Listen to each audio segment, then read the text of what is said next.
अनुभव करा, तुम्हाला त्याची प्रचिती नक्की येईल. गाईज आमचा सिग्नल तुटलेला आहे, तर आता बँडेज लावतो त्याला. आमच्याकडे चिकटपट्टी नाहीये. गाईज हा छत्रपती संभाजी महाराजांचा वाडा. दादा तुम्ही एवढी तरी माहिती दिली, आम्हाला काहीच माहित नाही. तुला काय हिस्ट्री माहित आहे? बोलतो आपले जॅकी भाई आणि रॉनी भाई आहेत, ट्रॅफिक क्लिअर करायला थांबलेत. आणि बघा कसा क्रूज कंट्रोल टाकलाय आणि बसलाय, मस्त गाडी चाललाय आपोआप.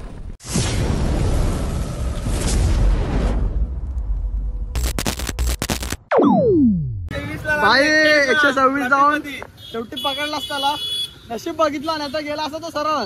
गाईज हॅलो, आम्ही आता गणपतीपुळ्यात आहेत. दर्शन झालं आमचं आणि समोर हा सुंदरसा तुम्ही तुम्हाला सुद्धा आम्ही ग्रुप नाही खालती बसायला लागतील. सो गाईज हे आहे गणपतीपुळे. एकदम बीचच्या बाजूलाच मंदिर आहे, खूप छान मंदिर आहे. इथं आम्ही आतमध्ये आरती पण झाली आमची आणि दर्शन पण खूप फास्ट भेटलं. सकाळी लवकर आम्ही 7 वाजताच निघालो होतो, म्हणून दर्शन वगैरे आम्हाला लाईन मध्ये राहायची गरज पडली नाही. सो कधी आले तर नक्की दर्शन घेऊनच जा इथनं. सो भेटूयात पुढे. काहीच आमचं गणपतीपुळे झालंय. आता आम्ही चाललोय संगमेश्वर आणि इथं मधनं जाण्यासाठी रस्ता खूप खराब होतं म्हणजे आहे. सो आम्ही ऑफ रोड करत जात आहे. लाईक बघू शकता तुम्ही, पूर्ण रस्ता खराब झालेला आहे आणि पाऊस पण जोरात आलेला आहे.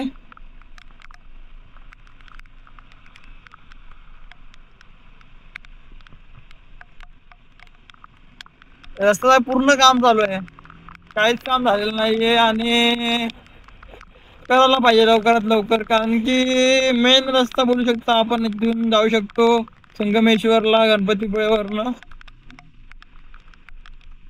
रिटर्न जायचं आहे. टोटल 450 किलोमीटर आहे आणि ते 1 डे मध्ये पूर्ण कंप्लीट करायचं आहे. लाईक आम्हाला लवकरात लवकर घरी पोहोचायचं आहे. जोरात आहे.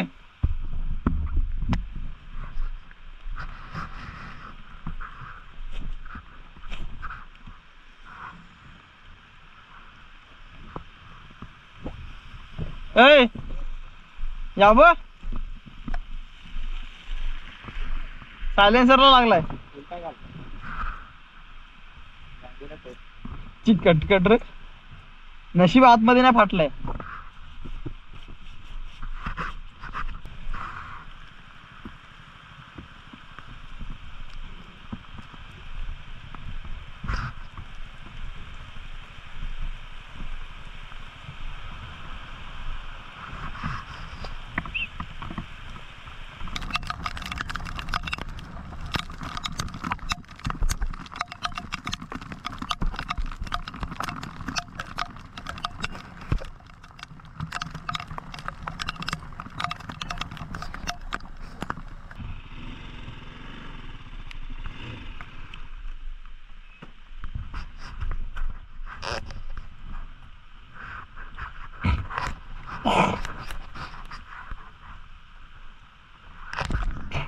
गोष्ट तितकीच खरी आहे.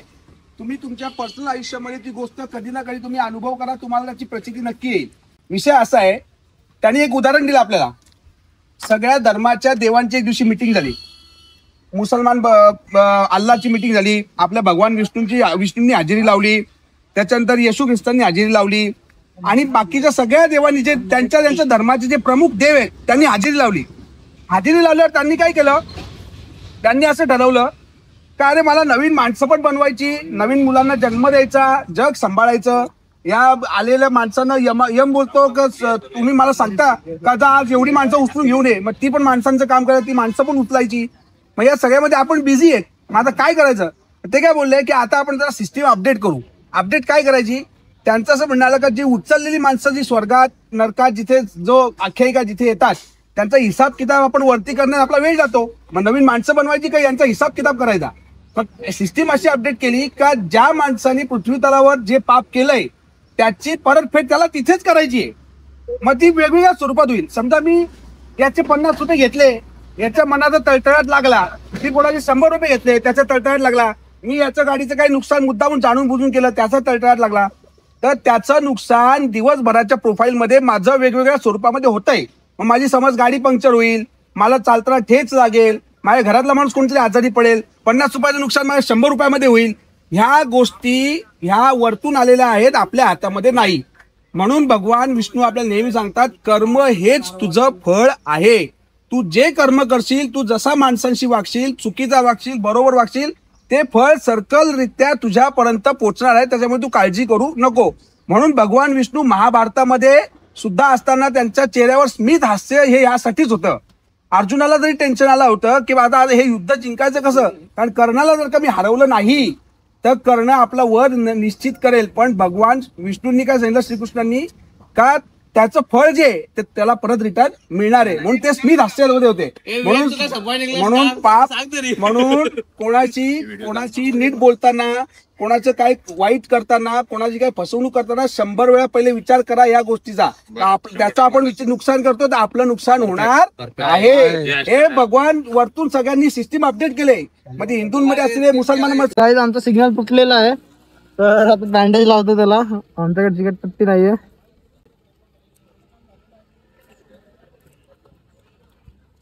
एक ठेवली तरी ना रे, हा एक लावून ठेवली तरी ना. नाही त्याला तर ती दुसरी त्याला दिली. 1300चा फटका पडलाय. 1500 1500 चिकट. सो आता बँडेज लावली आम्ही. या नको का सिग्नल तुटला.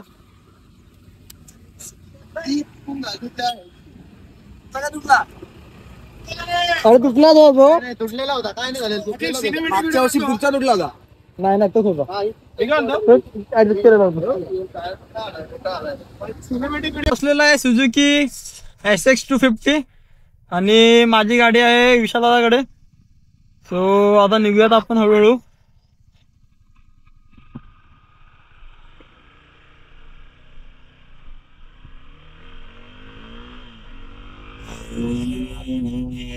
खूप स्मूथ गाडी आहे. मी त्या दिवशी चालवली ज्या दिवशी गाडी घेतली होती टेस्ट राईड. तो मला गाडी खूप भारी वाटली. एक 250च्या सेगमेंटमध्ये बेस्ट गाडी वाटते मला ऑफरोडिंगसाठी. कारण की KTM 251 चालवली आहे ॲडव्हेंचरवाली. सो मला त्यामध्ये विषय काय वाटला नाही, बट स्टील त्याच्यापेक्षा ही मला थोडीशी जास्ती वर्थ वाटली. कारण की ती ओव्हर प्राईस पण आहे आणि लॉंग टर्मला थोडीशी प्रॉब्लेम पण देते. लाईक आता माझा मित्र लडाखला घेऊन गेलेला होता, तो त्याला पण इश्यूज थोडेसे वाटले त्या गाडीमध्ये. एक पिकअप इश्यू झाला एक सर्टन टाइम नंतर. आता पर्सनल गाडीची केअरवरती असेल ते, मला एवढं काय त्यातलं माहिती नाही त्या गाडीबद्दल. बट स्टील ॲज पर मी की ही गाडी मी चालवली, सो मी सांगू शकतो की ही मला वरती गाडी वाटली. लुक पण चांगले आहेत आणि खूप बल्की पण वाटते गाडी. आणि हाईट एवढी भारी आहे ना या गाडीची, तुम्हाला सांगतो मी. खड्ड्याचा काहीच असर पडत नाहीये. हे बघा प्रॉपर ऑफ म्हणजे लाईक हे बघा. आता मी खड्ड्यामधून टाकतोय गाडी, एकदम वाटतंय की चाललंय मी नॉर्मल चाललंय, बाकी काही विषय नाही. सस्पेन्शन पण चांगलं आहे ह्या गाडीचे. रस्ते खराब आहेत, चांगला रस्ता आला की आपण पळवून बघू थोडं. सो गाईज हा रस्ता पूर्ण ऑफरोडिंगचा वाटतोय मला. आता खूप छोटा रस्ता आहे आणि आता आम्ही आहे कसबा संगमेश्वर. हे तिथली स्कूल आहे कसबाची इंग्लिश मिडियम स्कूल. आणि पुढे रस्ता कसा आहे, रिॲक्शन एक नंबर येते. म्हणजे तुम्हाला सांगतो कोकणातले माणसं म्हणजे खूप चांगले असतात, माहितीच असेल तुम्हाला. आणि त्यांची रिॲक्शन पण खूप छान छान येते. तर एका काकांना लिफ्ट पण दिली होती मगाशी. आमचे विपुल शेठ आणि यश शेठ दोघे कॅमेरा लावून. गोकुळ देवस्थान जागमाता देवी शिपणोत्सव. तर हे छत्रपती शिवाजी संभाजी महाराजांचं म्हणजे मूर्तीची स्थापना चालू आहे. म्हणजे स्थापना म्हणजे नाही, ते स्टॅच्यू बांधलेली आहे, त्याचं काम चालू आहे. आणि आता आपण चाललोय संगमेश्वरला वाडा, जिथं संभाजी महाराज छत्रपती संभाजी महाराजांना कैद केलं होतं. गाईस हा छत्रपती संभाजी महाराजांचा वाडा, महाराजांना इथं पकडलं होतं औरंगजेबाने हात करून. आणि याची परिस्थिती खूप बिकट आहे, म्हणजे ऑलमोस्ट तुटायला आलेलं आहे. सो तरी लक्ष द्यायला पाहिजे इकडे. त्यांचा मावळा आहे, त्यांना सांगायला आला, उठवायला आला की असा असा घात झालेला आहे, असं असं. जेव्हा त्यांना या गोष्टी समजल्या की त्या कुटूर आपल्यातलाच आहे, तेव्हा त्यांना त्यांचं नाव कळालं की गणोजी आणि कान्होजी. या कादंबरीने त्यांचा उल्लेख आहे. या वाड्याच्या सेंटर लोकेशनला मोठा चौकस, वाडा जसा चौकस असतो तर चौकसचा एक भाग होता जो आता पडदडी झाला. त्याच्यामध्ये एक मोठं जोतं होतं. जोत्याचा विषय असा असतो, एक मोठा खांब असतो आणि त्याला चारी बाजूनी छत जोडलेलं असतं. आता एक छत आपल्याला पडदळ आहे, त्याच्यामुळे त्या व्यवस्थित जास्त दिसत नाहीये. जोता कमीत कमी विचार करा, तो जोताचं वजन कमी की 150 ते 300 किलोच्या वरती असेल. छत्रपती आपल्या महाराजांनी तो जोता शत्रू रोखत नाही तर तो जोता खांद्यावर घेऊन जवळपास 80 ते 90 माणसांचे राजा एकटा लढत होता. पण बाहेरचं सैन्य जसं कमी कमी होत झालं तसं राजाला समजलं की आता जास्त माणसं मारण्यात काही अर्थ नाहीये. शेवटी राजांना आमच्या पकडलं आणि पकडून पुढे तुळापूर. हा असा तो आहे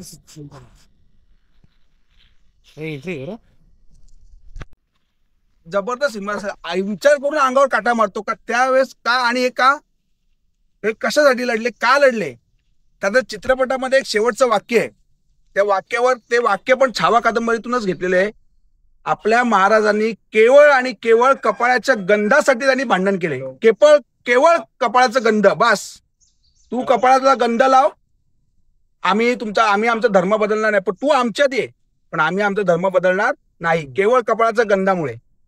तुम्ही विचार करा, 90, 100, 200, 250 माणसांसाठी माणूस एकटा लढतो, यावेळी विचार करून अंगावर काटा मारतो. त्यावेळेसची काय परिस्थिती असेल. आपल्यामध्ये पण गणोजी आणि कान्होजी आहेत, आपल्यामध्ये पण वावरतात, पण त्यावेळेची ती परिस्थिती किती कठीण असेल, बरोबर की नाही. आणि केवळ राजांनी आपल्या लढाई केली ते म्हणजे केवळ आणि केवळ कपाळाच्या गंधासाठी, बस, बाकी काहीच नाही. हिंदू धर्म, बस. दादा थँक्यू, तुम्ही एवढी तरी माहिती दिली, काहीच माहित नाही. आणि आता आपण मंदिर बघायला जाऊयात तिकडे.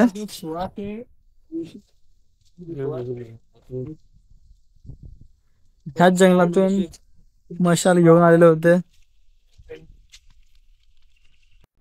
हे मंदिर होते, मंदिरामध्ये जे औरंगजेबाची लोक आलेली होती त्यांनी पूर्ण आपल्या तिथं गाय वगैरे त्यांचे डोके कापून टाकले. आणि हे मंदिर आतमध्ये आहे, खूप प्राचीन मंदिर आहे हे. आतमध्ये खूप अंधार आहे आणि आपण चप्पल पण घातलेली आहे, ती घातलेली आहे, जाऊ नाही ठेवतो आतमध्ये. बघू शकता तुम्ही, हे बघा. यांनी छातीवर बसले असते, मग ते चाललं असतं, बसलेलंच होते छातीवर चाललं असतं असं नाही.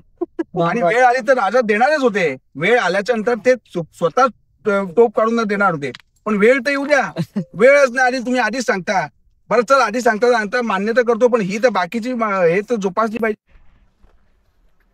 हे बघू शकता, इथं पण डोकं वगैरे कापून लागलेलं आहे तिथलं.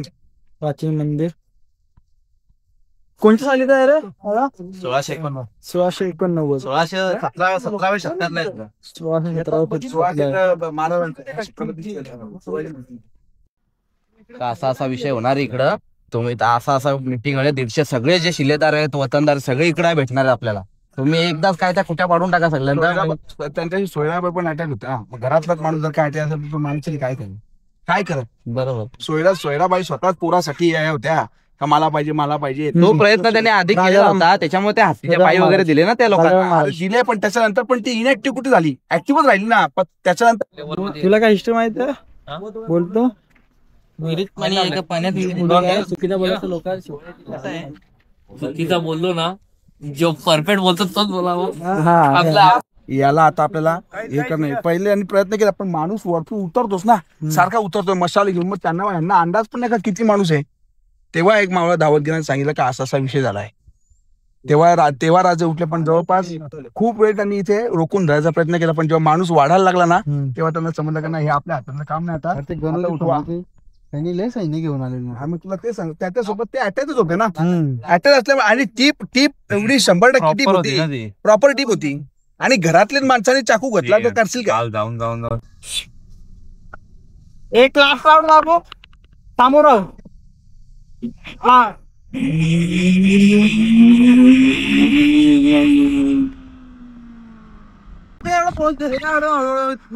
आम्ही कंटिन्यू 60ला चालतोय, कंटिन्यू त्या या पोराला पण घेऊन चालतो आम्ही.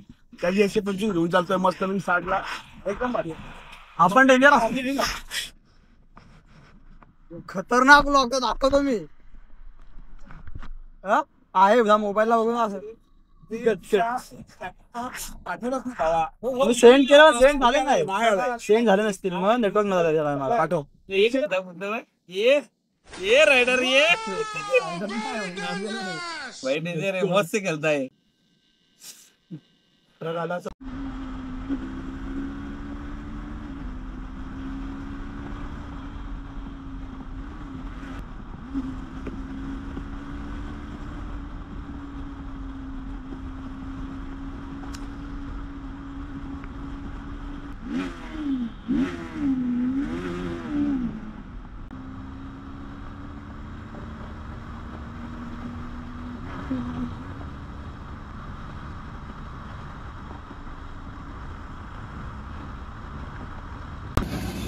सो गाईज, आपले मेंबर रायडिंगचे ट्रॅफिक क्लिअर करत आहेत मानगावचे.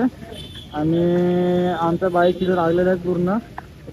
आणि खूप जास्त ट्रॅफिक होती. खूप जास्त ट्रॅफिक मध्ये अडकून आलं होतं. सर्वजण मागे आहेत.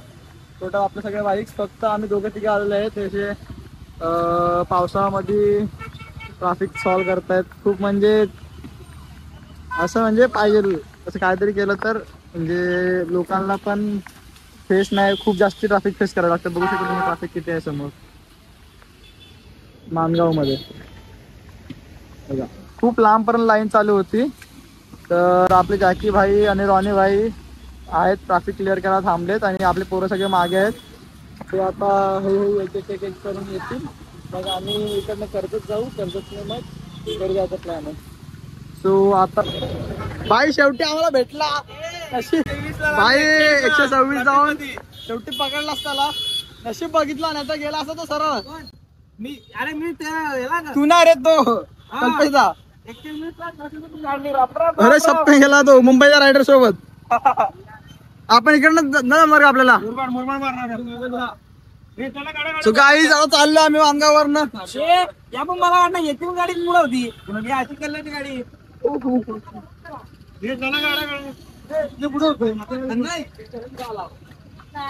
वाजले ऑलमोस्ट 7 आणि आम्हाला घरी जाता जाता ऑलमोस्ट वाजतील 12 किंवा 1-2 वाजतील.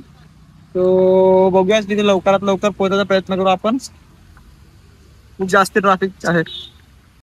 हा विचार बघा कसा क्रूज कंट्रोल टाकलाय आणि बसलाय, म्हटलं गाडी चाललंय आपोआप.